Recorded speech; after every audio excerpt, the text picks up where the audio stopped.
I've been thinking we really need to curse more. Like, this is called soccer shit. Not soccer stuff, not soccer things, soccer shit.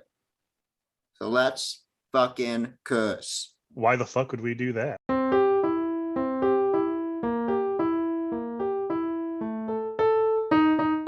Hey everyone, this is the third episode of Soccer Shit. I'm Karun Saga. I'm Joe. I'm Patrick Keeler. I write for Chasing a Cup. I'm Joey. I have a MLS podcast called MLS Benched. It's mediocre, but if you want to take a listen, you can. I like it. I like it too. We are here to talk about the CONCACAF Champions League final between the Seattle Sounders and Pumas U.N.A.M. They played. Seattle won 3-0. Woo! Let's begin. Seattle just won the CONCACAF Champions League final, which was a two-legged tie. And Seattle winning is the first win in, 30 years overall. It's the third time an MLS team has won the CONCACAF Champions League. It's the first time they've won it under this format. Joe, you want to contextualize what just happened? I think part of the big question here is obviously this is a huge achievement for MLS and Seattle, but something that has been talked about just a little bit, but I think it could be touched on a little bit more. Who is this the bigger deal for? Is this a bigger deal for Seattle, who's looking to become the quote unquote super team or model franchise of MLS? Or is this a bigger deal for the league as a whole in terms of MLS, because now they might have finally the confidence going forward against, especially with like other league matchups with Liga MX coming around the corner. I kind of just wanted to pose the question out there. Who do you think this affects more, at least this result, I should say? I saw someone write that, everyone should be copying Seattle. And they've had a lot of MLS success, but I mean, they've only made this tournament like every other year. They lost to a Honduran in the round of 16, a Honduran team, and 2 years ago in the round of 16.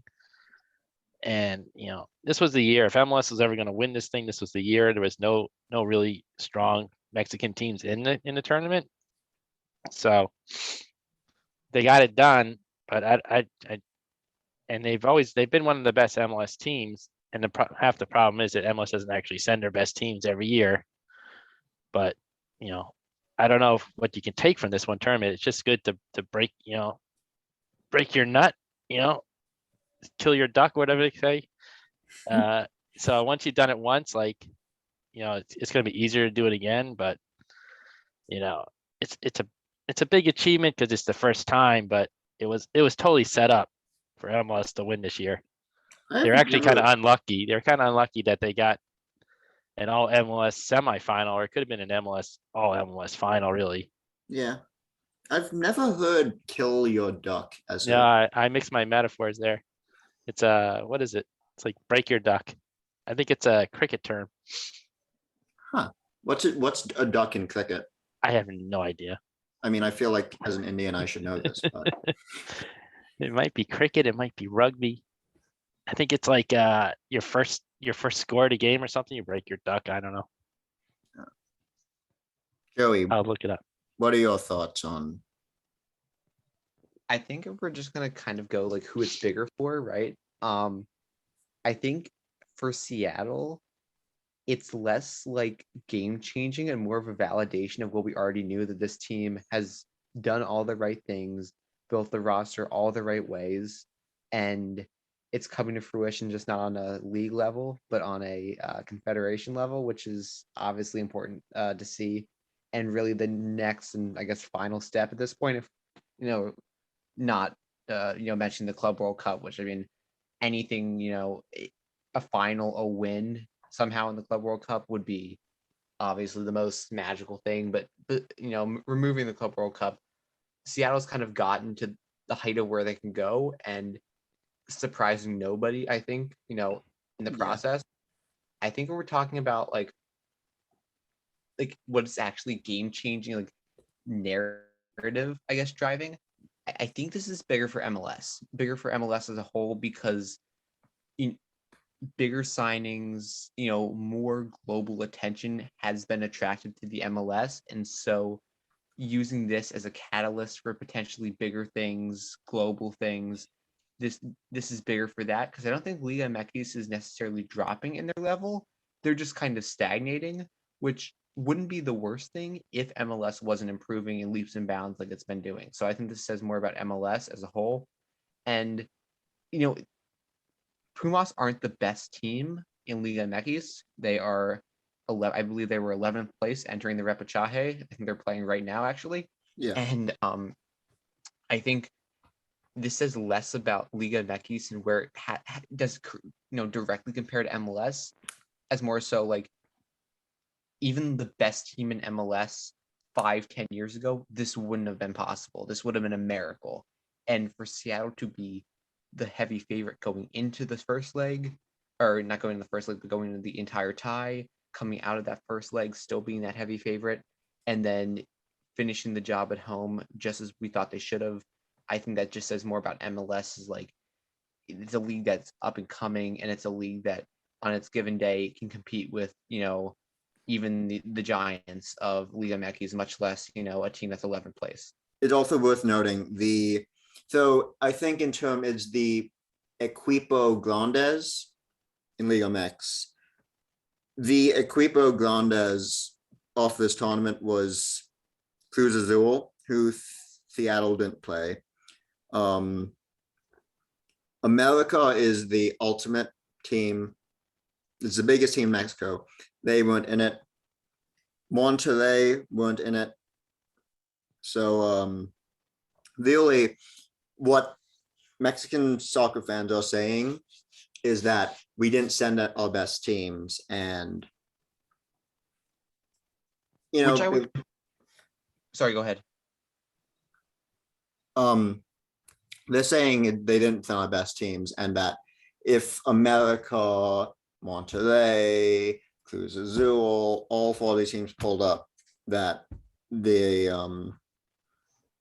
MLS, which is often spelled out in alternate caps, would get crushed. Pumas, they've won this before.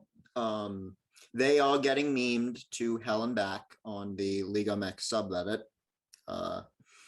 There's a lot of tasteful I would memes. contend with that. Like, I would just straight up contend with that, because it's a merit-based system, right? Just like Arsenal, Tottenham aren't in the Champions League every year. If an English club doesn't win the Champions League, it's not necessarily because some of the biggest English clubs didn't make it in. It's a merit-based system, right? And Yeah. Cruz Azul did turn up, and they got beat by Pumas in the semifinal. I'm not saying that Cruz Azul wouldn't have beat Seattle. I don't know if Cruz Azul would have beaten Seattle, but they lost, and they could have had the chance, but they didn't have the chance because they lost to Pumas. And so I think at this point it's down to that, like, does the best team always win? And the answer is no, because you have to win the games that you're given. And Seattle won the games that they were given. They won every single game, besides like one tie, or maybe not even, right? So that's kind of the end of the day. Like, at the end of the day, you got to win the games in front of you. Seattle did, and including Cruz Azul, none of the other teams did. So Seattle are champions. I also think being the best is something you earn on the field. And while predictably speaking, this may not mean MLS is suddenly the best league in CONCACAF, I think Seattle have earned the title of we are the best team in North America by being the best team in MLS. Patrick, you described them as one of the best, but really, since basically LA Galaxy faded to obscurity, Seattle have won the Border Shield. They've won multiple MLS Cups. They've been in, I think, 4 MLS Cup finals. Lost Columbus, lost to Toronto. They've 4. Yeah. Setting aside LA Galaxy and DC United, Seattle and Toronto are the only 2 MLS teams who have made the semifinal twice, like ever, I think, of any Champions League. There are 4 MLS teams who have made it twice. That's LA Galaxy, DC United, Toronto, and the Seattle Sounders. Seattle have probably qualified for the CONCACAF Champions League as often as anyone in this since the new format. I think it's fair to say they are the flag bearers of the league. And you had DC United, who were winning the Suda America thing, who won the CONCACAF, the Champions Cup. You had LA Galaxy, who won the Champions Cup. And now you have Seattle, who have won the Champions League. So I think last podcast, me and Joe were talking about the pantheon of MLS. Seattle is now firmly in that pantheon. Yeah, I mean, we're seeing the limitations here of the CONCACAF Champions League, where it's actually was reversed this year. Usually it's the MLS teams that have a good year, they qualify, but then, you know, the parity mechanisms in MLS, when they end up in the CONCACAF Champions League, they're going up against Monterrey and Tigres and America, and they're not good anymore. They're not good MLS teams really anymore. They don't qualify for the next, you know, Champions League. Very, you know, Seattle qualifies one year, they don't qualify the next year, you know, but that's the year they're in, you know. So this is a problem with this tournament. And then this year, it was strange. Some good MLS teams were in. You know, the winner was in. NYCFC still good. Seattle's always good. You know, and then it was the Mexican teams. You know, Leon. They beat Leon and Pumas, who are like, you know, past. You know, Pumas is 11th and Leon is 13th right now. I mean, these are the Mexican teams that were in there. I mean, even Cruz Azul is 8th. I mean, it's usually Monterrey, but you know, that's just a limitation of this tournament. It It's is like probably it's the calendar, you know, it's the calendar that like, yeah. you know, it's like it's so far ahead. Like, you know, you qualify for the UEFA Champions League and 2 months later you're playing in it. Like you qualify for this and it's like, what is it, 9 months and you play in it. It's like it's just a problem. And it's, you know, MLS is trying to get, you know, they're trying to make all these new tournaments At home. yeah, you know, at home where they match up with all these, you know, the Championes Cup or whatever. And it would be nice if this tournament could somehow get its act together and get the best Mexican and MLS teams in consistently and have them play each other.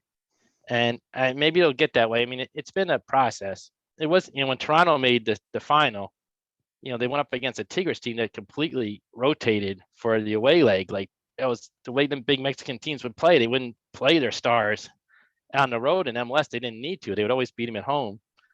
And Tigres rotated and they came back and I think Toronto won the return leg.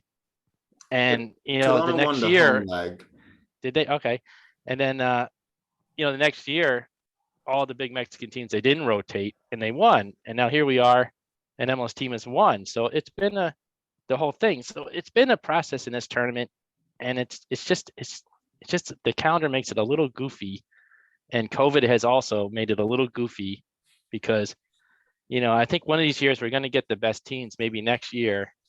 And then it's going to be fun because, you know, but I think there was like I trying to look for the attendance the other night. I mean, that's the most interesting thing is that they had like 30,000 people in Seattle for this game. And that's a real, that's a 16,000. That's They I made it heard- sound like it was 30,000. I read somewhere that completely outbilled the MLS Cup stuff. I bet. I mean, I think it was a big crowd. I mean, this is a tournament that used to, you know, unless, you know, if the Mexican was playing here, they'd draw big. But if it was like, you know, Olympia versus Red Bulls on a Wednesday night, you know, no one would show up. Yeah. I remember the Red Bulls before, I think it was Mike Petke's Red Bulls. They'd never won the CONCACAF Champions League game for whatever reason. They qualified twice and then they just like they would lose to some Central American Caribbean team. They used to have to go down, right? They used to have to go down in like October when they're in their playoff race and go play in like Costa Rica on Isn't that what Thursday Liga MX night. is doing? No, because now they just put all the Liga MX and MLS teams in the final bracket, but they used to have to play like a group stage.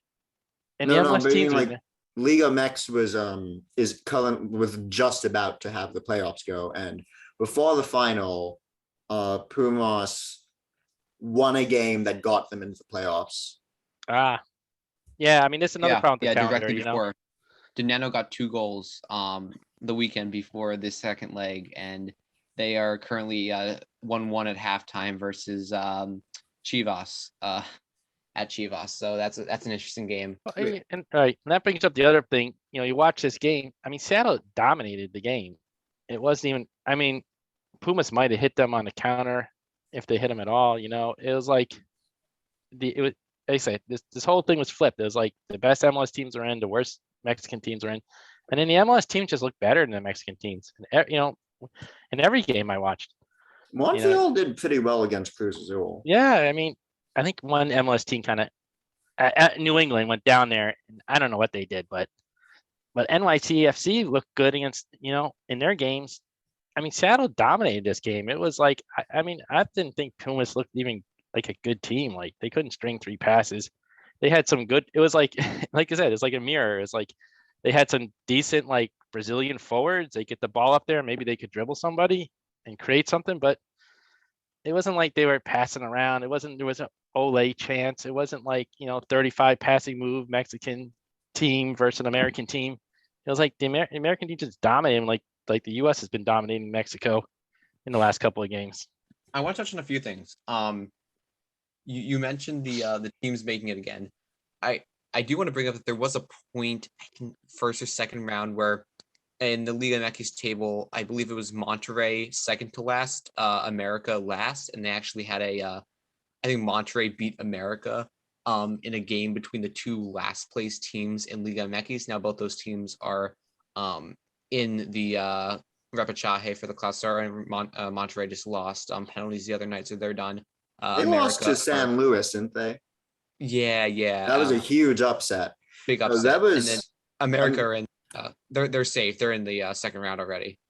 There was a newspaper thing that after that, which had the M for Monterrey's logo, and then mediocre in Spanish. After that, it was wow. And then the other thing is like the crowd having 68,000 people cannot be understated. When that game started to open up and Seattle started to get more chances to finish it off, just the way that the crowd got behind them is just, it can't be understated anywhere in the world. If you're getting 68,000 people to support your team, basically all of them behind you, right? Most of those were Seattle faithful. It wasn't Pumas fans in the Pacific Northwest. Those were Seattle fans who knew the chance, knew the stakes. Like that's just as important. People who know exactly why they're there. Fight and win. Right. The fight and win. Honestly, that was an insane environment. And if we're able as a soccer country to be able to produce those environments at the club level, much less the national team level, I mean, now we're going places, because we gave Pumas a legitimate problem. And that, just the crowd and the way that game panned out in large part was because of that home environment. Pumas were threatening at points in the first half.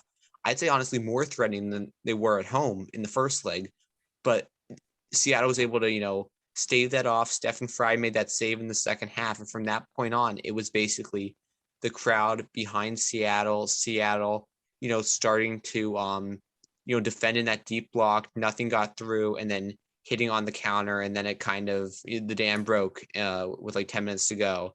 And then it was bedlam. And that's kind of what we had been wanting for years and years and years. And we finally got it. And so that can't be understated. Regardless of team, even regardless of stakes, but to see that happen in the Continental Final was a heartwarming sight. I hope that they are able to reproduce that going into next year and moving forward. Let's just spend a little bit talking about Stephen Fay against Motagua. Thanks. They had a 1.41 xGA against Seattle. 0 goals were allowed. Lyon, they had 2.02 xGA against Seattle, 1 goal allowed. 4.28 xGA against NYCFC, 2 goals were allowed. 2.9 xGA against Pumas, 2 goals were allowed with the penalty kick. We don't have the shot xGA, the shot on target data, I don't think. Maybe someone does. But I think that fits with what we were thinking, that Stephen Fay played really well in this. He was, I think, back in 2018 or 2017, he was one of the best keepers in MLS. If we look at goals added, he had 10.72 in 2018, 5.67 in 2019, 2.83 in 2020, 1.32 in 2021. It thought of implying a downward slope, but this tournament, he played really well. He's not been so good in 2022, but neither has Seattle or really any of the teams that were in the CONCACAF Champions League while they were in CONCACAF Champions League. I think he won. Did he win Player of the Tournament? Yep. I think it's deserved. I think you can say he was the best player. You could argue he was the best player. You can make an argument. It would have been love him or Rodon. Dineno, one of the two. I think I would say Rodon or Dineno would have been those would have been my two picks. I mean, you got to say Dineno in my opinion, but I think Fry certainly was the best keeper. And hey, defense wins championships, right? That's the thing. And he didn't let in too many goals. He let in 2 in the final, 1 in each leg against NYCFC, and I think before that, nada. I think it was all zeros heading into the last 2 rounds. So yeah, not an undeserving winner for sure. We've been talking a bunch about the game, so we may as well segue into the game. So basically, I guess in the first leg, Seattle were arguably outplaying Pumas, or at least they were producing the best chances. Pumas were controlling possession, and I think they even outpossessed Seattle in the second leg, but Seattle were getting the more dangerous chances, and then Pumas gets a goal ahead. Seattle creates a bunch of chances. Pumas gets a second goal, and then Seattle gets 2 penalties. Even series. Seattle out XG'd Pumas 2-1 in the first leg, both with or without the penalties. Context being that Pumas were ahead and Seattle were chasing the game, so you would expect them to have higher XG. Second leg, Seattle and Pumas's XG was kind of even until Seattle got that first goal, and then it was a clobbering. How did we feel about the flow of the whatever? I don't know. Let's talk about the game. I thought between the two games, it was kind of basically what you and I talked about last time out. It was kind of more of the same of Seattle always looked comfortable. Maybe at some points they were a little bit under pressure, but they never looked dominated. They never looked like they never looked scared. They were always just like they were able to absorb anything that Pumas gave. And in the first leg, a little bit more of context. There was a lot of rain. It was pretty bad weather. That pitch was soaked to the bone. Also, personally, wasn't a fan of the ref, but that's a different story. But either way, they were very unlucky to be down 2-0 going into the 70th minute, that first leg. And then they got the 2 penalties to even it out.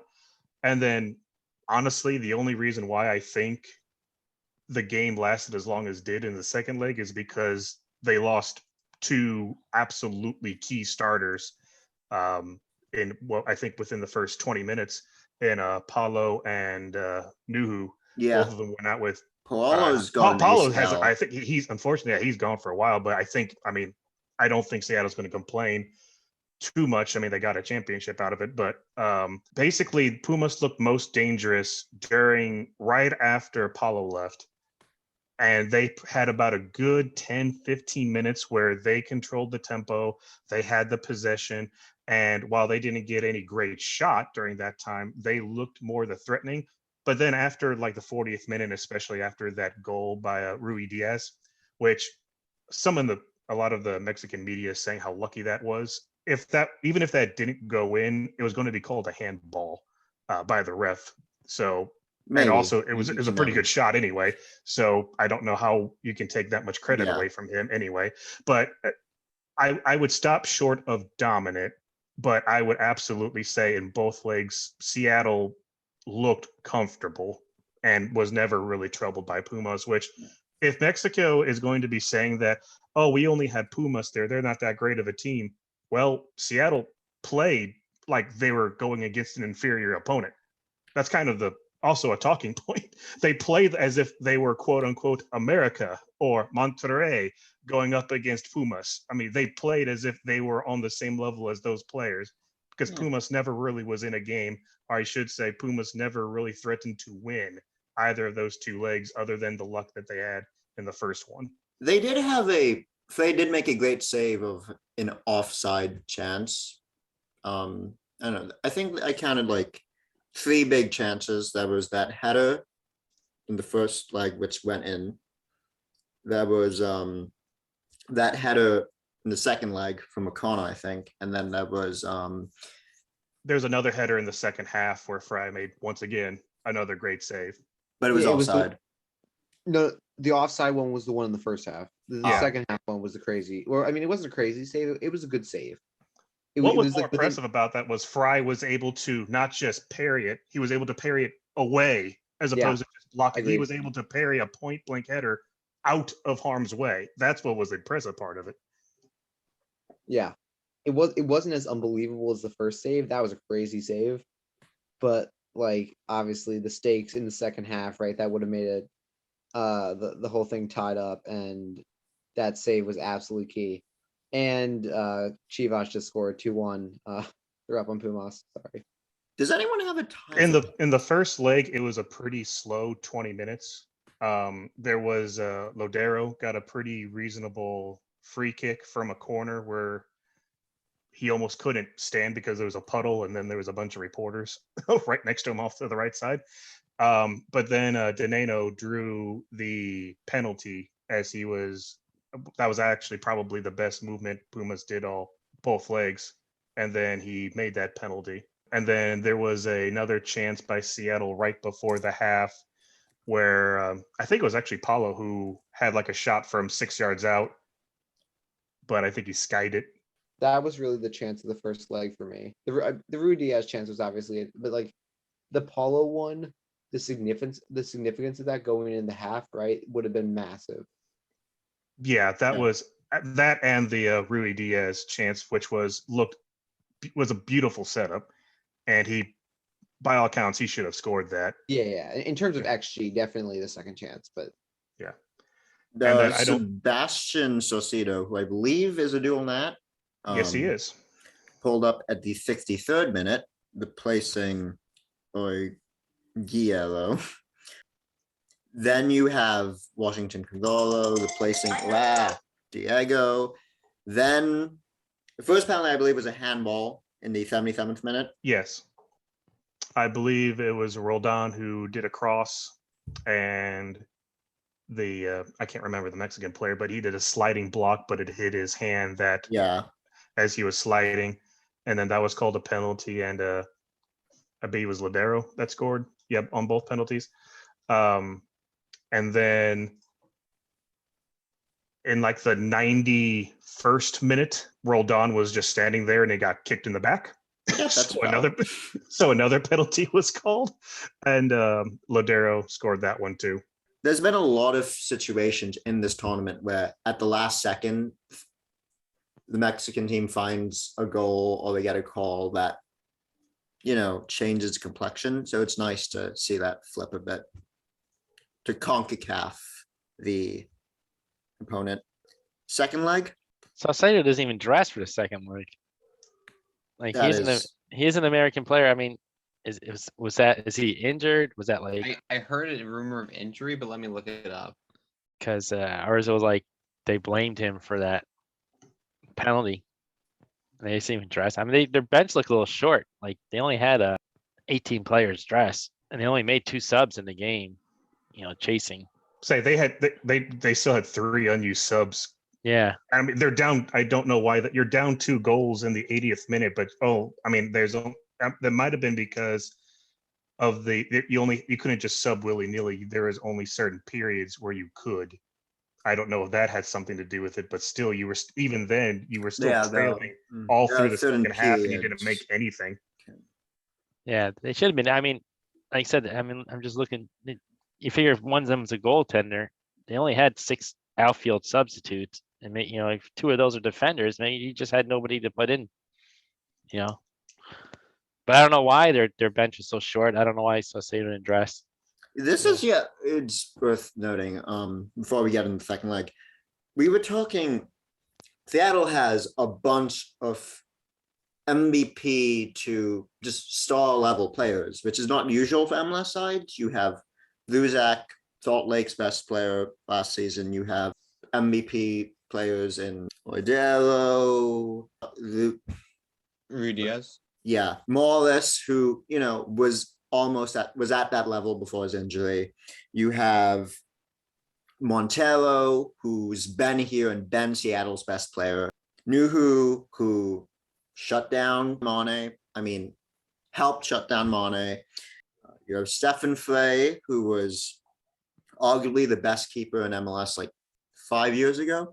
If you account a bit for game states, you could probably argue that when it was even, when neither was chasing the game, they played evenly, but the big game players for Seattle ended up making the difference. You have Stefan Frey, who stops Pumas's chances, Louis does, scoring. You have Roldan, and we didn't talk about him. Roldan's been really good in these international games over the last 2 seasons. Traditionally, in Liga MX and MLS, Liga MX has the extra players, but here, really, the Seattle Sounders came in with the stars or superstars or whatever, and they ended up winning the Champions League for them. Okay, should we go into the second leg? I think it's worth mentioning for a second. You were talking about all these like DP level star players that they have. If you haven't read the Matt Doyle article on MLSsoccer.com, I think it's worth it. But he breaks down all the ways that they've kind of accrued this talent over the last, probably 5, 6, 7 years. And it's every way that you can, right? It's a highly sustainable way. It's good DP signings from Central and South America. It's super draft. It's free agency for the likes of Rusnak. It's developmental for the likes of Vargas. So every way that you could develop or get players, they've got it, and it's paid off big time. It's the reason why all these methods exist is so you can't be relying on just one, but if you have a mix of all of them, that's when you become a really successful team. Yeah. Joe, do you want to start the recap or whatever? I have the events.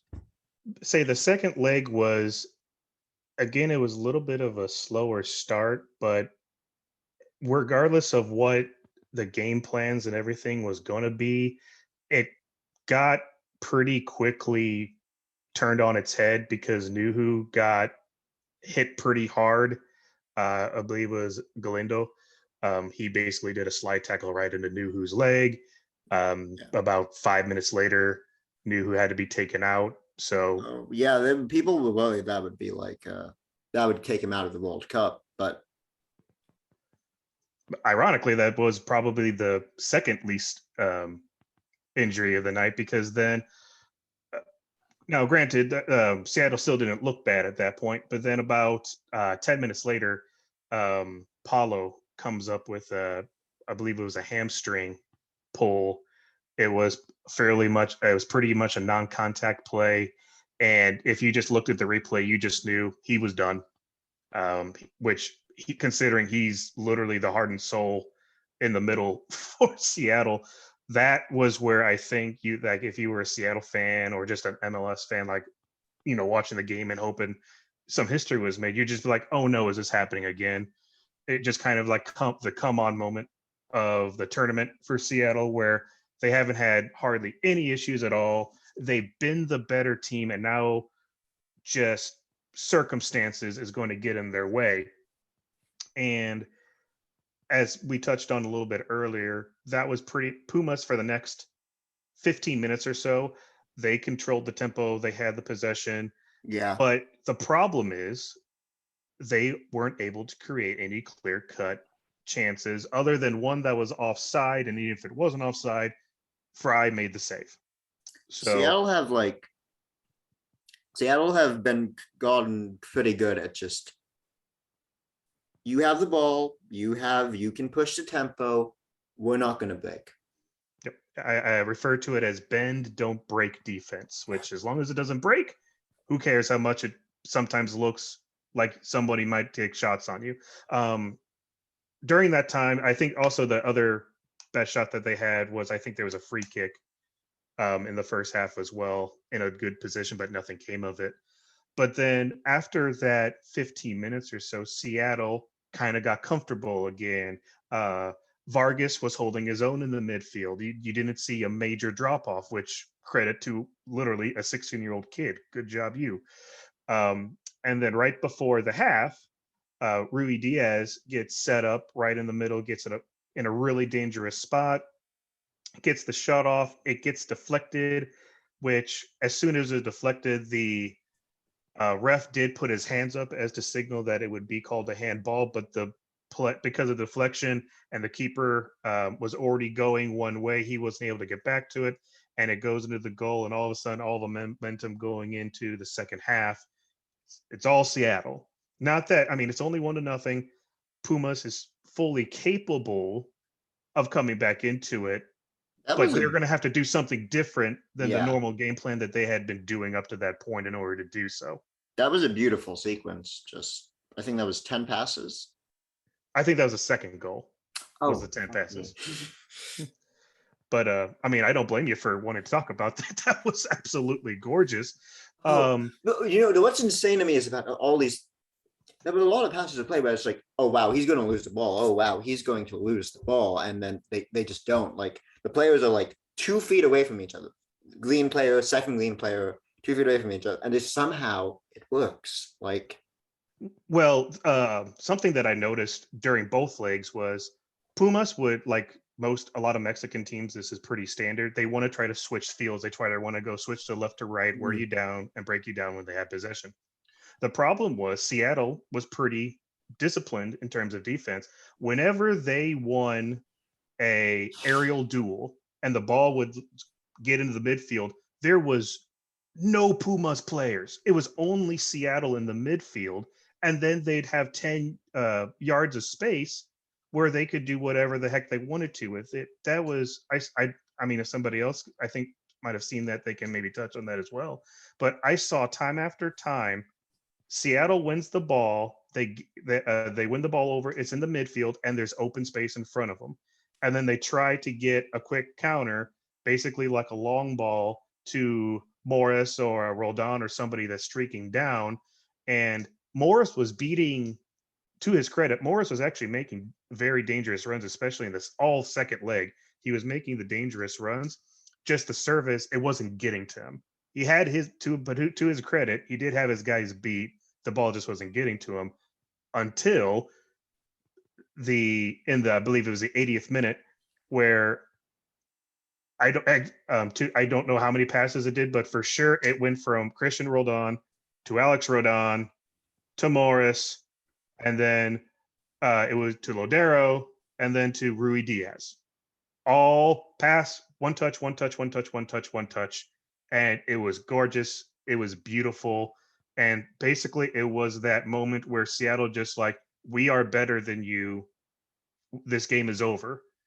yeah, And then at that point, the third goal was really more of Pumas just trying to push, even though I don't know what Pumas was doing in the second half. They won a couple free kicks in dangerous spots, but those aren't really, they weren't the greatest quality chances. And then the only other one that they had was a header, which was saved again by Frey. But other than that, I didn't see a ton of urgency. I mean, I didn't see like pressing and just going all out, because who cares if another goal is scored? You need to score now. You're down 1-0. You need to. I mean, for a game where they were down for the majority of the game, the second half, but you only get one shot on goal, you need to be taking more chances than what they were doing. To me, to be fair, just as don't, you can create chances and have no shots in goal because you just missed it shots, but I don't know if that was. I don't remember them getting that many. I mean, They why? only took 7 shots total, which, as you said, like expect even with like expected goals, Yeah, you need to take a shot in order for that to count. yeah. But you would think that you'd at least be taking a pot shot from 25 yards out when you're down 1-0 going into the 70th minute. Even I just found it a little bit odd. I was just gonna say that that's a very you watch a lot of soccer, and I feel like there's some cultures that don't think that way at all. Like they would rather just keep playing or not lose badly than to try and win. Like I think it's a completely American thing to say uh losing 7-0 or losing 1-0 is what's the difference? You might as well go for it, which makes total sense to all of us because we're American, I assume. And then but like Algeria in 2010, they completely bunkered. They were playing for a 0-0 draw. I But dis. I don't. this might be my own personal little thing, but like they could have won and gone through. They could have won and gone through to the next round. They I mean maybe they I bunkering was their think they best tried strategy. to. In the sequence that led up to the goal, Aldeo were throwing numbers forward. They got a good chance. Howard made a good save, and then we exploited the fact they were coming up to hit them in transition. Basically, I think that sometimes the strategy is we're going to we're going to pick our moments, and most teams try to win. They just, with Real Madrid particularly, again, they also were sort of in a similar situation to Algeria and Lyon, where they knew they were playing a better team, a more talented team at least. So they Right. Right. they Uh, absorbed some pressure, and then they went in, and at halftime they go in, they almost get a goal. Then at the end of the game, they throw numbers up. So I think a lot of the times in like these games, the strategy is to reserve energy and then push at key moments to try and break the. Maybe, but I mean, that's just one example. And this is a complete tangent, and I don't know if Mexico is like this either, but like when Bob Bradley was at Swansea, he ran into this where there was like I think it was a game against Arsenal where they lost like 6-4, and they were down 3-0. They came back, and then Arsenal scored 3 more, and he thought that like, what's the difference? We lost. We went for it, but like he said that like he got a lot of blowback, and that pretty much ended his it really hit him in the locker room, which ended that's why he was out of there so early. Is that the players didn't respect him? They don't want to lose 6-3. They'd rather lose 2-0. A lot of these European players from different places, or for African and South American players.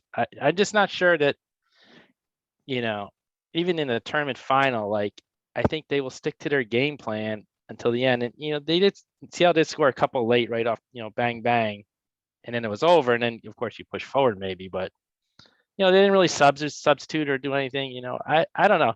I just know that like I think we always expect that. And I'm not sure that every culture thinks that way. I mean, this is just a tangent. We can I get would off of say it. Mexico in particular do not think that way, because in Mexico, what happens is if you go on Mexican soccer sites and you talk about fans, they will be disappointed if the team isn't producing chances throughout the game. Like when they lost to the US in Cincinnati, the thing was, oh wow, they were possessing the ball and trying to take it to us, and they sort of like the wins in the goal combination league don't count because you weren't producing chances, and they'll go on their own manager for not trying to completely obliterate Honduras or El Salvador away from home. So I think in this context, it was more of a tactical thing than a cultural thing, because I would say Mexican soccer culture values attacking football, sometimes even at the expense of winning, more than it does, if that makes sense. Yeah. So I've kind of been waiting for a moment to bring this up, and I feel like this is not a bad moment, unless you guys want to finish the game recap. I kind of hit afterwards, but it's kind of on the distinction between Pumas and what we would consider Mexican teams. But do you guys want to finish the game recap before I kind of go Why into don't we that? just get in? Yeah, let's do this recap and we'll go to that. Say we had just gotten to the second goal, the brace, Rui Diaz, and then from there, that's from where I was kind of touching on. It took up until that point for Pumas to really start like pushing the ball up and try to get a little bit more, and then we got another break where Morris gets the ball. I can't remember who fed it to him, but he gets a really good shot on goal, which was actually kind of unlucky to not score there. I think Talavera may have had a little bit of a save on it, and then it goes off the post. And in kind of a funny sequence, Rui Diaz just ducks, completely gets out of the way, just plants himself on the ground. So Ladero can get a free shot, and then he's not going to be called offsides for it. And then Ladero buries it. And then it's pandemonium. Everybody knows then at that point it's over. All 68,000 Seattle fans. It was as I don't know if that has been recreated in U.S. soccer in terms of just you knew then it was done. Like Yeah.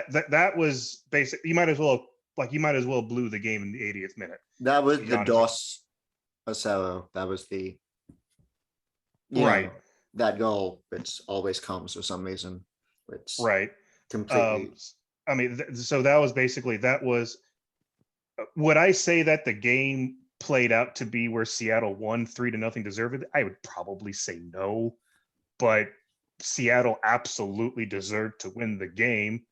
They absolutely deserved to win the tournament because they were absolutely the best team throughout the entire tournament. Yeah.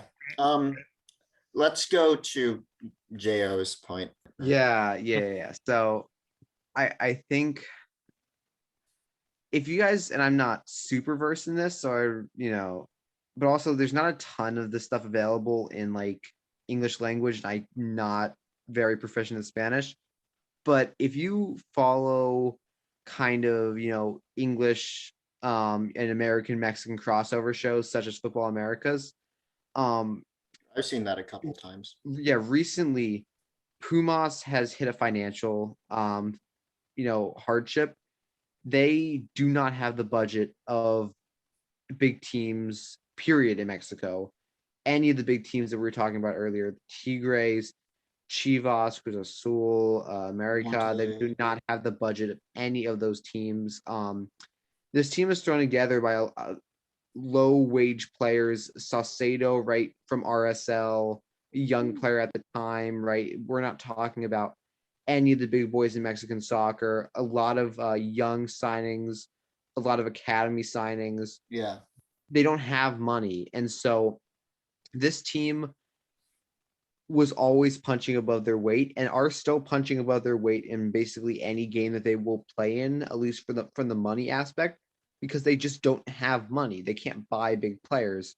And so that's the other thing that you might hear Mexican fans talk about in terms of this whole tie is like they got the team without the resources, without the money to make this work. They got the university team, right? Pumas, the U in Pumas, U.N.A.M, U.N.A.M.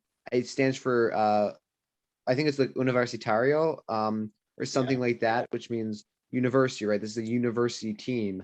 And so a lot of what you see surrounding this is basically Pumas don't have money, and therefore they're not going to be able to beat the big teams. And I don't think it's a great argument because they were able to beat Cruz Azul. Yeah.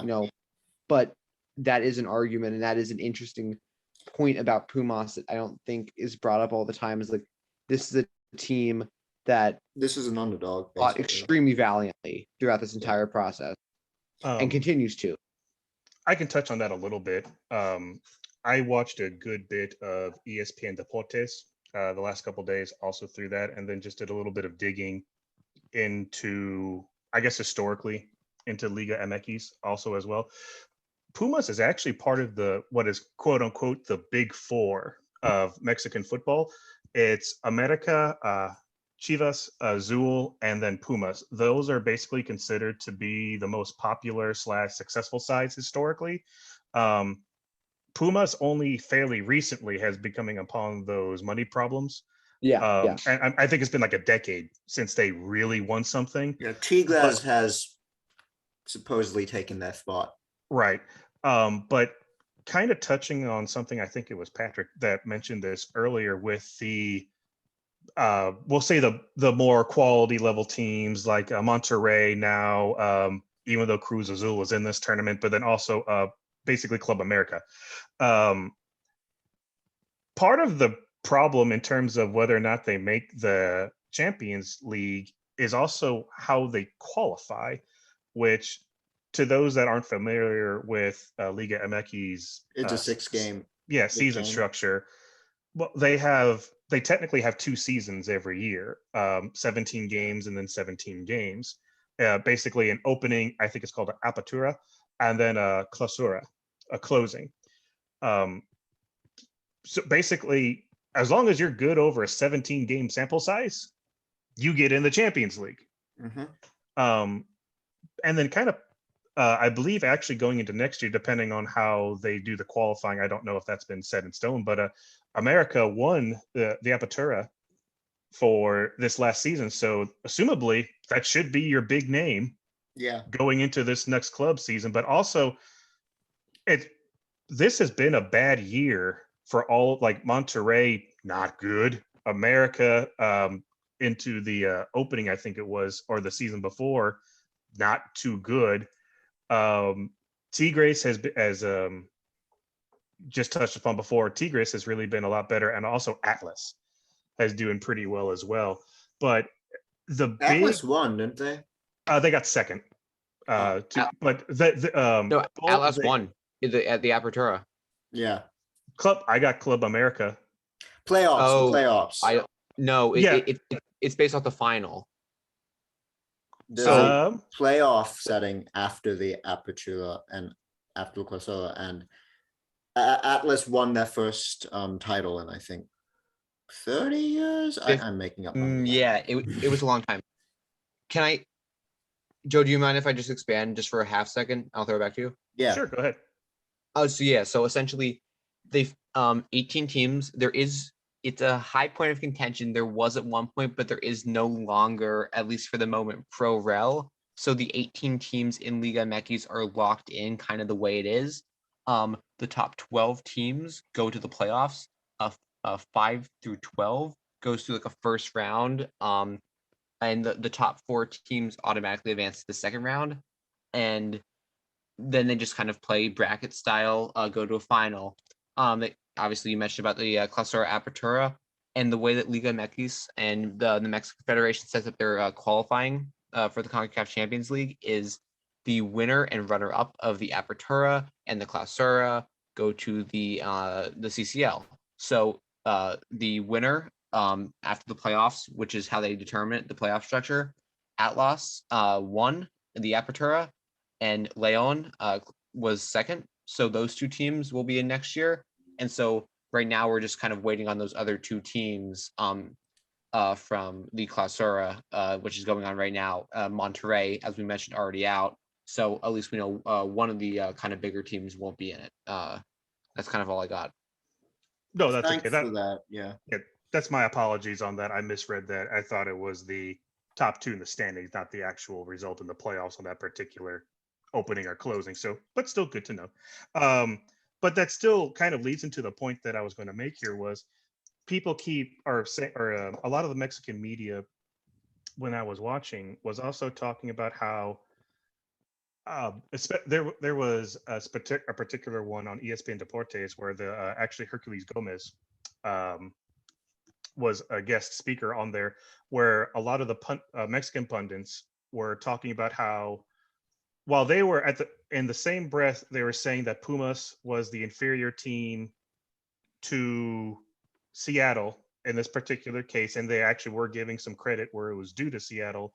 They were also then saying literally in the same sentence, Puma should have done better because of what it does historically and because we've seen, like, basically they thought Pumas beat a better Cruz Azul team than what Seattle was, which if you're historically, or whatever Mexican media, if you want to say that your best teams aren't making it there, so it's not a quote unquote real matchup of the best, your best teams need to start making the tournaments and these games, or otherwise, yeah, they might be historically the best, but you can't call them the best if they're not making Monterrey is already out of this particular Clausura tournament. They can't really start calling them a really good team if they're not consistently getting there as well. I think it helps that. It's the Super League argument, right? Yeah. Like, Yeah. Well, this is what my original point, is like this year was so set up for MLS because they actually got their good teams in for once, because they usually have the problem where they don't get their good teams in, or the good teams aren't good when they're in, and the Mexican teams didn't for once to get any of their good teams in. You can argue about Cruz Azul, but I mean, the Revolution should have probably beat Pumas 2 rounds ago. I don't know how they blew that one. That was because Bruce Arena said that they didn't have to score, and I that's know. an exact quote. That's And an their people- exact quote. and the team believed them, I guess. And then but like that's why I have no sympathy for any Mexican fans who are like, we don't have our best teams in. The MLS never gets their best teams in. They usually have to start in their preseason, and and the MLS, they never they never change the schedule to help their teams. They'll schedule. Seattle played a game last night. I mean, it's crazy. Like the Bundesliga will move matches around to help their teams in Europe, but MLS almost never does. I mean, I remember when the Red MLS Bulls did this made time. they might have done a little bit, right? I think they But that's have one thing I to. will give them props for. Like, they did move the Seattle games, and then they did move the Seattle and NYCFC games when those two teams were in the semifinals. So I was actually like surprised by that. I'm like, oh yes, like, Yeah, this is what you should do, yeah. right? I mean, the Bundesliga It's 100% moves. what They'll change their schedule depending on where people are. They won't. They'll have the Europa guys play on Monday, and they'll have or Sunday, and they'll have the so they'll move their guys around. England won't move their schedule around. So MLS should move it around. Like I said, this tournament has a problem where we just can't get the best teams in. But I think it also helps MLS that we've shifted recently to 3 of the 4 spots, 3 of the 5 spots. I'm not well, yeah, I got you. Canadian, but 3 of the 4 spots go to the team that finishes first in their conference. It's the Supporter Shield winner, the winner of the other conference, the Right. MLS champion, and then usually The Open Cup it's winner. it's the Open winner, but not- because of that was canceled, they just did the next highest. Which, by the way, under normal circumstances, Seattle might not even have made this tournament Yeah. because of the qualifying structure. Yeah. That's probably helpful. So Mexico now is, Mexico basically it's mostly just teams that do well over small sample sizes. MLS, at least 2 of the 4 teams are going to be the teams that for over the course of the season were really good. And this specific tournament, it was 3 out of 4 teams that were really good. And the team that happened to get a spot because they won the MLS Cup was a team that has had the most points in the regular season over the last 5 years. So this was an unusually strong batch for MLS. it's perfectly and set then- up for MLS this year. And yeah, and MLS normally gets that 5th spot because it's the winner of the Canadian Championship. So it's a That's a national little tournament that- bullshit, not gonna lie. There's no reason MLS should have 5 spots in Liga. Well, it's not. But it's like similar to like the U.S. Open Cup. Canadians run a championship, including the teams of Canadian Premier League, which is like kind of the Canadian version of MLS, but it's like a national league, and then the MLS Canadian teams. So Yeah. normally it's going to be an MLS Canadian team that's going to win that one. And actually, Canada got another team in via the Yeah. CONCACAF League, Forge, Yeah. which I was really happy to see, and they fought valiantly. Yeah. I was proud of them. Yeah. They played Cruzville. Yeah. Which crazy. Like talk about a tougher matchup, right? They I'm not sure almost if you have won one. the CONCACAF. That was what was it? That was an earlier tournament. It's It called the was CONCACAF League. It's kind of a compilation of the winners of the domestic leagues that aren't Liga MX or MLS. Is yeah. the easiest way I think I can explain. Yep. It was So that's go ahead. so in the semifinal, they lost to Matagua. Motagua on away goals 2-2. They are a Honduran powerhouse. And that was, I believe, the first time they've competed in continental competition. Then they came to this one and they didn't get, they lost pretty badly, but they didn't get completely They get destroyed. smoked. They didn't get smoked. Yeah. Which that's good. Okay, so here's like kind of the full, and we kind of been talking about qualification. Here it is. North American zone, which is the United States and Mexico, each get 4 berths. Canada gets 1 berth. The Caribbean zone, to go that gets 1 berth that goes to the winner of the Caribbean Club Championship. So Caribbean teams, right? We're talking about Puerto Rico, Jamaica, Trinidad and Tobago. I think I see is in it. Haiti. It was Cavalli won the Caribbean Club Championship. Incidentally, this was the team that played New England or was supposed to play New England in the first round, but due to I believe it was funding problems, just so unfortunate. I think it was funding or it was either funding or COVID problems. Unfortunately, they were not able to play in the first round and had to forfeit. So that's why New England got an automatic berth into the second round. Yeah. And then the other 6 berths are to the top 6 teams in the CONCACAF League. So this is from the Central American zone. We're talking Costa Rica, Honduras, Guatemala. All those countries got teams in, and Canada. Canada got 1 in as well. So that's kind of how the berths are allocated, and I think it's a pretty fair way of doing it. But I mean, the thing is though, yeah. is like MLS has so if you were to coefficient this, the way they do in UEFA and for the World Cup, Liga MX has been better than MLS. And remember, the Canadian team that's qualifying ultimately plays in MLS. So what that means is League A, which has been winning the last 17 years, is getting 4 spots, and League B, which has never won up until now, is getting 5 spots. I think that's a little bit convenient for us. Realistically, it would be like what, 3 spots for the American team, and then like 1 spot for the Canadian team, or 2 spots for an American team and 1 spot for a Canadian team. But instead we get 5 different teams. And so that gives us a little bit of leeway, more leeway than arguably we should have based on competitive performance.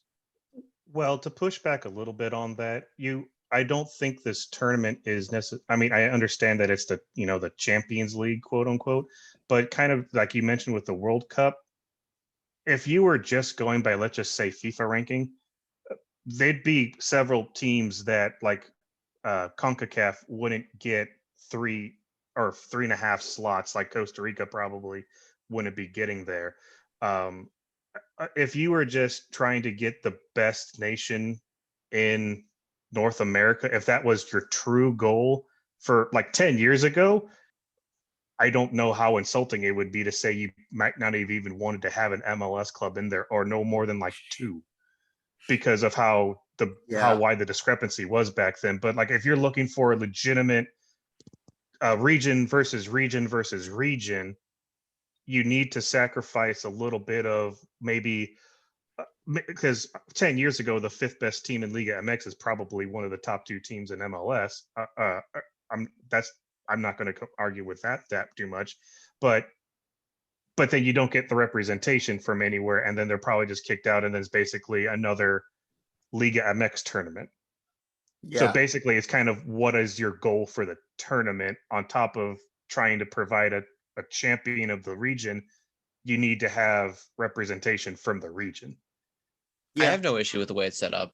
It's a merit-based system which allocates more spots to the 2 best leagues than it does to every other league, which is how it works everywhere else in the world. Those teams play over 2 legs. Whoever scores more goals, away goals, which I'm not a huge fan of, but whatever. whoever scores more goals generally moves on. Like it's not a system that's based off, historical performance. It's not a system that's based off of anything other than, you step on the field in your league, you win in your league, you come in this, you win in this, and you win the whole thing. Like it's a simple system that gives power where I think it should be due. I don't have many issues with it whatsoever. It's just because the best teams in Canada are in MLS. There's very few other places in the world where there's there's Welsh teams in the EPL. It's In just the a pyramid it's a system. quirk, it's a quirk. Yeah. Like Monaco Canada gets a in. spot, and that spot's going to be an MLS team. So then MLS gets 5, but it's really still 4 American teams, 1 Canadian team. It's just a strange quirk of that system. I don't have an issue with the one allocated spot to the Canadian Championship winner, particularly because the Canadian Premier League is on the up and up, just like MLS is. I can draw pretty good comparisons to that. Academies are proving all over Canada and so on. And so I wouldn't be surprised if we see a kind of a shock winner take place in the next couple of years in the Canadian Championship, and we get a team like Pacific or a team like, I don't even know. I mean, I think it would probably be Pacific. They're the best team. It's just a league. couple games. Like you just need to Right. win. It's definitely doable. Especially if Toronto or Montreal or Vancouver, I mean, and all those teams, particularly Vancouver, are struggling right now. So let's say they Montreal's rest- doing okay. aren't Yeah, they? Montreal's doing fine. Yeah, Montreal's fine. But let's say, Vancouver, even Toronto rest a player or two. That could be a crazy goal, maybe some, bunker encounter. And, we got, one MLS team left in, Montreal. Then we're talking, potentially a final where anything can happen. Right. So with, the fact that, the league's getting better, the Canadian Premier League, I wouldn't be surprised if we see a CPL winner in the next couple of years. And I think that makes it worth it to allocate a spot to Canada to at least get, representation from a, now a major player in the region. Canada's making the World Cup. I think Fair enough. we should represent them at the club level too. Fair. Two questions, I guess. So last podcast, we asked, what would winning this tournament show symbolically, as in what it would represent, descriptively, as in what it would tell us about the leagues, and practically, as in what would be the consequences of an MLS team winning and then going to the Club World Cup. Now that Seattle has won and hopefully we'll go to the Club World Cup and hopefully compete there, why don't we tackle that however you want to go? I just ask a question. Yeah. I mean, I follow a lot of soccer. I don't know the answer to this, but with the Winter World Cup, is there a Club World Cup? It would be Yeah. totally MLS's thing that they canceled it this year.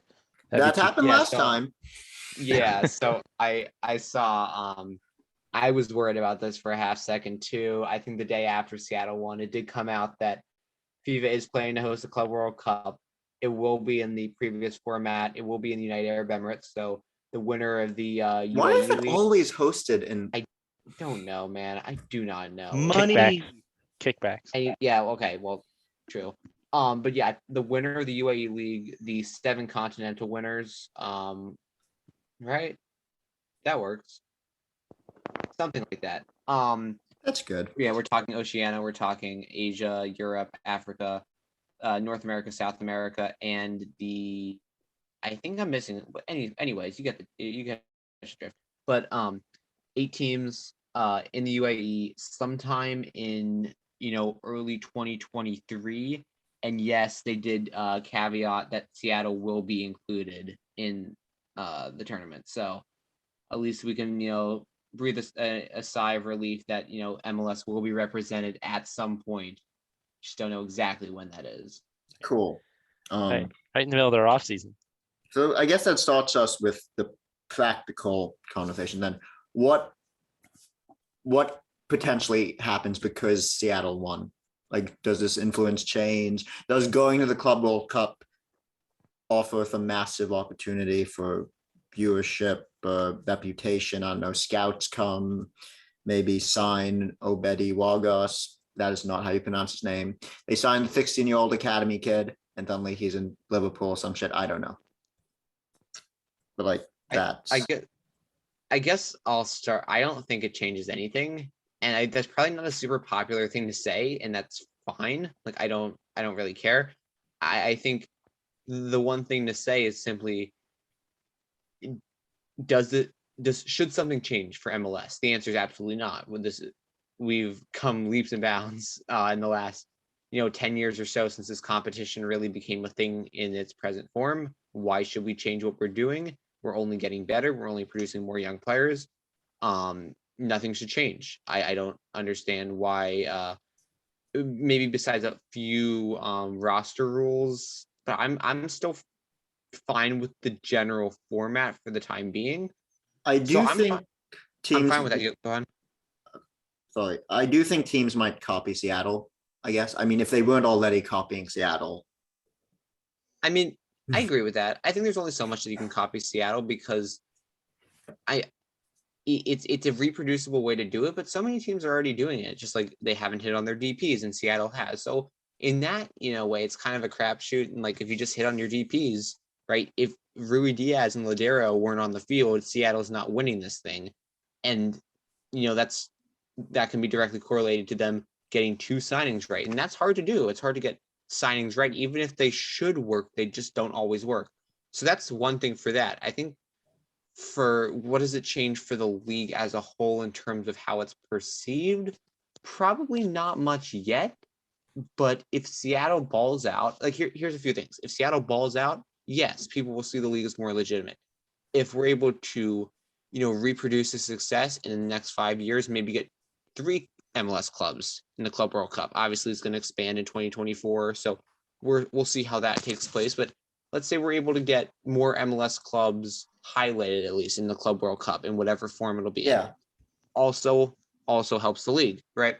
So it's the little wins, and for that standpoint, I don't know how much can change. All that we need is just to continue to go and go and go. And if we don't stop this progress, it's not worth changing anything because it just won us our first Club World Cup. And it seems likely that won't be the last one, at least in the near future. So Yeah, I like this. I think Toronto beating Tigres a couple of years ago kind of put this whole tournament on the map in Mexico. Like it used to just be like, the Mexican teams just won it, and then maybe whoever was the final, they take this strange trophy back. They didn't know. I don't know how big it was, but then it became like kind of a tournament, and now MLS has won the thing.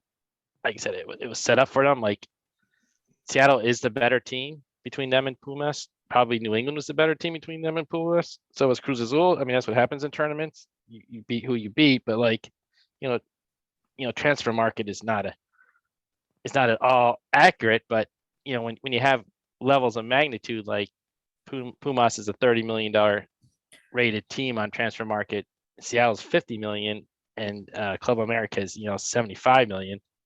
That gives you an idea. Yeah. Now, I think Seattle's not going to do very well at the Club World Cup if it's in January. Like MLS teams barely beat Central American teams in February. Yeah. Because they're just not playing.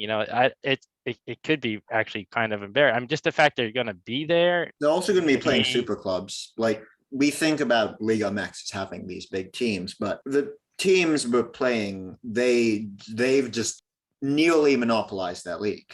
Right. I mean, the UEFA team is always going to win, and the CONMEBOL team might give them a game, but I'm not even sure who they get drawn into. They might lose to the African team, but do we know who's going to be at the Club World Cup? I don't think we know yet, right? I think it's going to be. Oh, I guess. I think Seattle's the first entrance, right? Like they're the first one to wrap up the continental competition. I mean, Liverpool, Real Madrid will be there, but I don't know if Seattle would ever get to play them. The way last Club World Cup had sorry. Go ahead. The last who did Mexico lose to? The last one had Monterrey, Al Jazeera, who, apart from being a news agency, the winners of the UAE League. Yeah, they were actually a first-time champion, so congrats to them. I believe they were the a Yes. Al Ali, which I believe is in Egypt. They have a record 10 Champions League titles, the most CONCACAF Champion League that have been won over the whole history of the thing has been 7 by America. You're going to have Al Hilal, which I believe that's probably not how you pronounce it. Saudi Arabia. Yeah. I'm butchering a lot of things. I'm sorry. They are the most decorated club in all of Asia. They have won 64 official trophies. They hold the record for for continental trophies in Asia, which is 17. So just that 7, and that's been longer. That's been around longer. They've won 7. This team has won 17. So you are going to be playing the super of super clubs, and those are the supposedly weak sides in this tournament. So that was the 2022-ish that happened in February. That was 2021. Yeah, or it's a 2021 tournament, it says, but like the actual games were in 2022. Kind of weird distinction, whatever. Doesn't really matter. I think that was because of COVID more than anything else. Yeah. But anyway. So. Well, I mean, now it's weird because the Winter World Cup, essentially the way it works is like the home team played the Oceania team in like a first leg kind of play-in, and then that's the CONCACAF team entered in like the first round where everybody's kind of in, along with the Asian, African, and winner of the last round.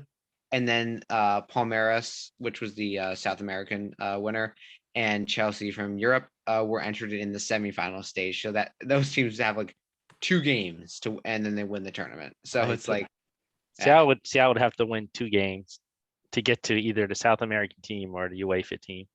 Yeah. Monterrey did not win two games this last Actually, one. it's surprising how badly Mexican teams have done. Well, what's that in their season? Like it's February, January. They're. I mean, it's a matter of palate. They just started again, right? It's because Mexico has a bunch of different teams that, while in these, first off, South America and Europe, they just have more quality, the best leagues. And then Africa, Asia, I'm not sure what it is with Oceania. Actually, that feels disrespectful not to include Oceania. So I'm just going to go and look at them a bit right now. It was Pare? Yeah. I don't know how to say that. They won the Tahiti League. Oh, Tahiti. Yes, Right. Tahiti beat New Zealand, and then that was a big thing that Represent. it's Go. okay. They are, they tend to lose in the first round, those teams. Yeah, they got smacked. Yeah, but Liga MX has parity, MLS has parity. If you were to go to Global Football League ranking and you looked at the standard deviation, those 2 leagues have fairly low standard deviations. These leagues don't. And so what's happened is when Liga MX made the final, it was the first time a CONCACAF team had ever done that. Before that, the only team to even finish 3rd in this 8-team tournament was Saprissa after they beat Pumas. Fun fact, Pumas were the last team to let a non-Mexican team win. They've done it again. Good job, Pumas. And just to let you know, this tournament is or you guys probably know this, but they had the final, they have a 3rd place game, they have a 5th place game. So basically you can fight for every single position in the hierarchy, which is just Monterrey in kind of a shock game, but this was kind of during their downturn before they ended up rebounding and making the playoffs. They did lose 1-0 to Al Ahly in the first game that they were in. So they just 1 game lost, 5th place game, and then beat Al Jazeera. So they were your 5th place winner. Okay. Some wild speculation. I mean, if we're talking money, we know FIFA is all about money. The fact that an MLS team is going to be in this tournament might open the door for this tournament to come to the United States. It's kind of like the fact, Oh, yeah. I mean, It's why? also- I don't know why they don't have this tournament in the Well, United States. it's- They it's- probably want to make it bigger before they bring it here, but It's gonna be 24 teams in either 23 or 24. Yeah, that might go to us. yeah, we'll see. Although in the build up to the 2026 World Cup, it makes financial sense.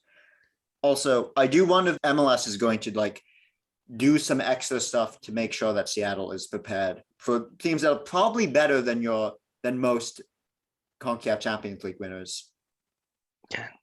When's that game going to be on? Like 3 a.m. Yeah. Oh crap! I forgot about that. Or Wasn't maybe that when not. 2002 Maybe it's World like Cup exactly was- 24 hours. Yeah, the World Cup's Nah. games aren't bad. The World Cup games are at 2 o'clock, right? No, PM. in The World South Cup games Korea are and 5, Japan. 8, 11, and 2. Yeah, so it's probably not gonna be bad. Yeah. Hopefully, we don't Um, get the 5 end of that.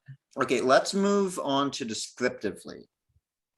As in, what does this tell us about the leagues? Well, just descriptively, it means that in terms of like kind of what I mentioned earlier, Seattle, who would be considered one of the best teams, played multiple Mexican teams in this tournament, kind of similar to LAFC last year, and they played like they belonged on the same field.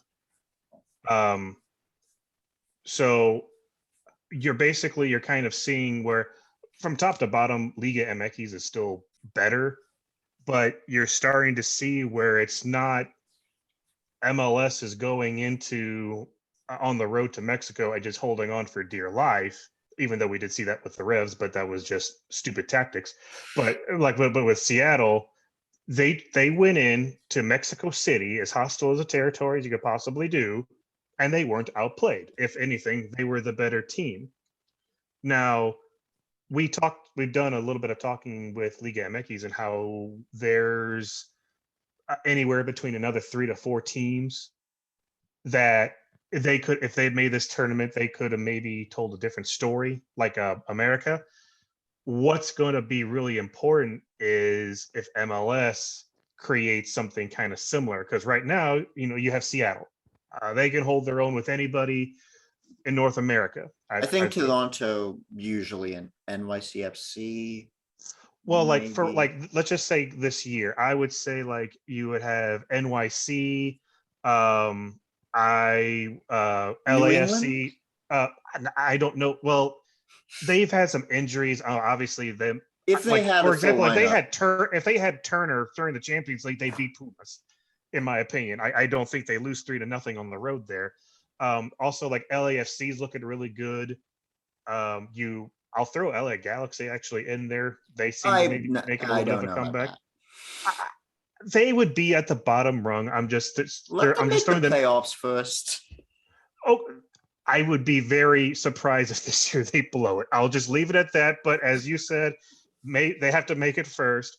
But kind of what I'm getting at is, Yeah. you're like NYC looked. They were the team that gave Seattle the most problems. That game, that second leg versus Seattle and in New York, that could have been like 7-4. That was the Stefan Frey game. Yeah, it was ridiculous. It was just a ridiculous game.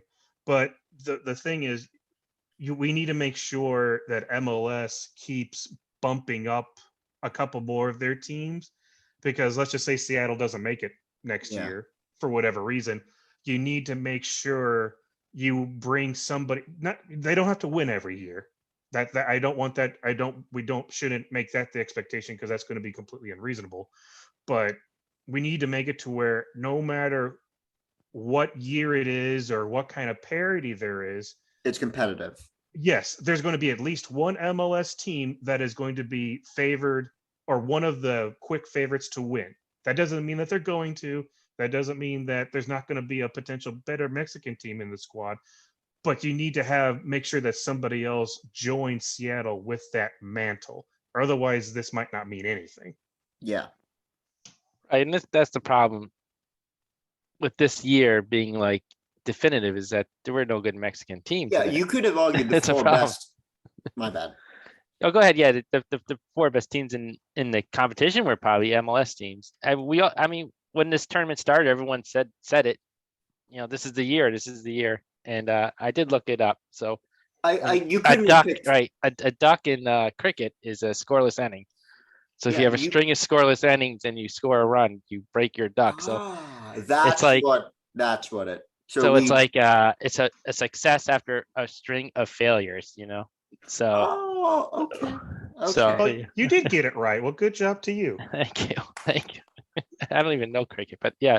So they broke their duck, which is pretty much all you can say about this tournament. They've never really competed with the big Mexican teams historically. Toronto did it the one year, but like I said, I'm not sure the Mexican teams were even taking this tournament seriously then, and they started taking it seriously after that. Now MLS has won, but they can fall back on it wasn't their best stuff, but there's all kinds of structural problems It's for the MLS first in this step. problem. Yeah. Well, let me just Like- really quick. Do you think that this Seattle team is as? I mean, they just won the whole thing. Do you think this Seattle team it would be competitive versus a Monterrey or I think America? competitive is Right. I mean, I'm the not, problem like, is right. yeah. The problem is that this almost exactly. I mean, Seattle's been good every year. This is not that different than the team that lost in the first round to a Honduran team 2 years ago, because this tournament starts in the preseason for MLS. Seattle usually starts poorly every MLS season. They're doing it again, and then they kind of come through in the summer with a signing or two, and they get hot at the end. They're a very good playoff team, but they've never really done well in this tournament before. But like, the next step is to get into the tournament with the big Mexican teams and beat them. I mean, it's just the next step. You have to take what you can get. It's think- been incremental, and I'd love for this tournament to get bigger. And like we said, I think the best thing about this tournament this year, sorry if I'm monopolizing, is that they got 68,000. yeah. They got Marshawn Lynch tweeting about it. I mean, it was Ken kind of a Griffey. spectacle. It was a spectacle, It was. which is I better. think it's about depth in it's like, so if they beat Seattle's here, okay. Mexico has Leon, Pumas, all these teams which can beat the big dogs in MLS. And then they have the Granda, the big four. They have Chivas, they have all these teams. With MLS, you maybe have Seattle, you have NYCFC, and then who else can you consistently count on to do it? Like Toronto? Sure. Yeah. Right. I Right. mean, You can't really consistently, because MLS is designed to destroy teams. Like, you're good and then you're going to be bad, and you're going to be good and you're going to be bad. It's like the fact that Seattle's been consistently good in the playoffs, not so much always in the regular season, but it's something. Like, you look at Kansas City was also consistently good for a long time, and now they're terrible. And well, it's just it's kind of like the way it's designed, like other American sports, where teams are supposed to go up and down, and no fan base is supposed to lose hope. I think it's more like defining metric, right? Like for an MLS and apparently, and not apparently, but like in Liga MX, kind of the defining metric is playoff success. And there's a reason why Club America or /Tigre/Monterrey weren't in this tournament, because they didn't have success in the playoffs, and they look to not have had that same success moving into this playoffs, right? Monterrey obviously already out, and we'll see how that goes. But if Club America /Tigres/Chivas/ whoever you want to put in there don't make the final, at least, of the Clausura, it will be another year without those three teams in this tournament. Pumas won't be in next year. You can go down the line. So and the same can be applied for MLS, right? With Sporting KC having years and years and years of success in the regular season, not having success in the postseason, not making CCL. The That- New York Red Bulls, I think, Right. Perfect example. Yeah. Red Bulls, good there for a couple years, made a little noise in CCL, didn't really do much, kind of made the playoffs last year, fizzled out, right? And they haven't made CCL since. So it's because you don't have success in the playoffs. Even if those teams might be better over the course of the season, if they don't have success in those 4 games, they're not making this tournament, which is fine. And I think To be fair, that's only time- one team. Like, only one team. 2 teams. Only Well, 2 teams get off the. Right, but I mean, like, we're talking the Shield, which is the best. We're talking MLS Cup. We're talking Open Cup. That And- leaves like one spot for a team that could be really, really good. Didn't win the Shield Yeah. last year. Last year we had Sporting KC were also up there. Not really anyone up there in the East, but Seattle and Sporting KC. If Didn't Sporting Seattle KC only don't make have that phantom for, like, handball, 2 right? points? If KC don't have that phantom handball, call or not the handball that should have been, and then the crazy Justin Miram bicycle assist to Krylock in the 95th minute on decision day, Seattle don't win CCL. That's powerful, and that shows that it's the small margins in both of these leagues that kind of set teams to continental glory. Fair. I think we talked a bunch already about what it symbolizes. Anyone? I mean, like I think it's kind of just to throw it all together. The symbol is for hope, but this won't mean anything as a symbol if MLS teams don't continue to build upon the stepping stone that Seattle has laid out to the rest of the American region. Fair enough. Okay. I guess the last thing we should preview. I mean, we already previewed the Club World Cup, so the next edition? I don't know. We talked about doing Greg Berhalter's tenure up to this point. It's another 5 hours. Yes, let's. I mean, this talk one's now. been 2, so it's not like we're doing anything unreasonable here. It's been an hour and 50 minutes. It went quick.